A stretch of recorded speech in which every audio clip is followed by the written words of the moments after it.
अरे बस बस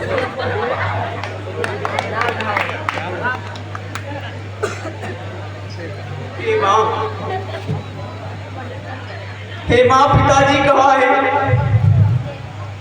उन्हें केवल एक बार दिखा दो माँ। मेरे भाई राम लक्ष्मण, मुझे केवल एक बार दिखा दो माँ। हे माता, हे माता, इस कैकेयी ने जगत में जन्म ही क्यों लिया? और जन्म ही लिया तो बाजब क्यों नहीं रह गई?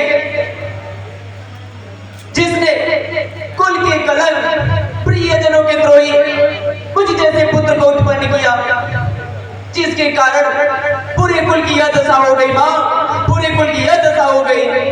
पितृसुर पुरवन रघुबर के तू, मैं केवल सवन थे तू। अर्थात हे माता, पिताजी के स्वर्गवास से लेकर भैया राम के वन गमन तक इन सभी अनर्थों का कारण मैं हूँ माँ। अरे मैं तो बांस के वन में आग पैदा हुआ माँ। मेरे जीवन पर धिक्कार है माँ, धिक्कार है। हे पुत्र, तुम अपने मन से शोक त्याग दो और इसे बुरा समय जानकर भूल जाओ। लगता है विधाता हम लोगों के प्रतिकूल हो गया है। हाँ माता, विधाता तुम्हारे साथ ही नहीं, मेरे साथ भी प्रतिकूल। हे माता, जी अगमात पिता सुत मारे, गाय गोट मैसूरपुर जारे, जी पातक मोई हो विधाता, जो ये होई मोर मत माता। अर्थात हे माता, जो पाप माता पिता पुत्र को मारने से, गौशाला और ब्राह्मणों के नगर जलाने से, स्त्री पुरुष की हत्या करने से, तथा जो भी छोटे बड़े पाप इस संसार में होते हो, यदि इस कार्य में मेरी तनिक भी सम्मति हो माँ, तो वे सभी पाप मुझे लगे, वे सभी पाप मुझे लगे। जे परिहरि हर चरण बजय भूत गण गोर, तेरी की गति देव मोय विधि, जो जननी मत मोर। तज श्रुति पंथ पाप पथ चलही, पंचक बिरज बेस जग चलही, तेरी की गति मोय शंकर देव, जो जननी यह जाने भो। अर्थात हे माता, जो भगवान को छोड़कर प्रेतों को बचते हैं, वेद मार्ग को छोड़कर कुमार्ग पर चलते हैं, वेदों को बेचते हैं, वेदों की निंदा करते हैं, वेश बना करके जग को छलते हैं, यदि इस कार्य में मेरी तनिक भी सम्मति हो या इसका आभास मुझे मालूम रहा हो, तो भगवान शंकर उन सभी पापियों से बढ़कर मुझे भयानक दंड दे।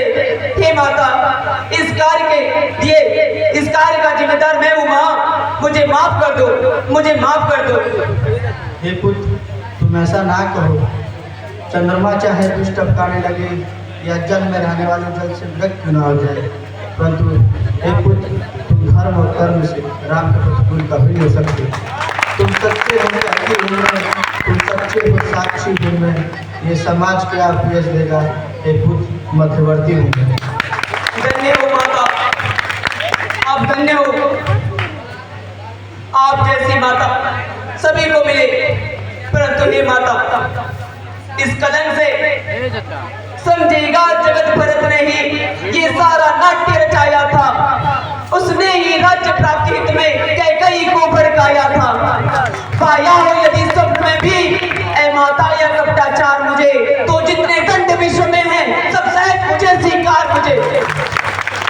गौवध गुरुवध ब्राह्मणवध इन सब का मुझ पर पातक हो, यदि इसमें मेरी सम्मति हो तो इसमें मेरा बांधक हो। हे माता, आप मेरे साथ हो तो मेरे ऊपर विश्वास रखना। अब मैं यहाँ आ गया हूँ तो मैं भैया राम के पास वन में जाऊंगा और उन्हें पुनः लाकर अयोध्या का राजा बनाऊंगा। हे माँ, सब कुछ फिर पहले की तरह ठीक हो जाएगा माँ, मुझे आज्ञा दो।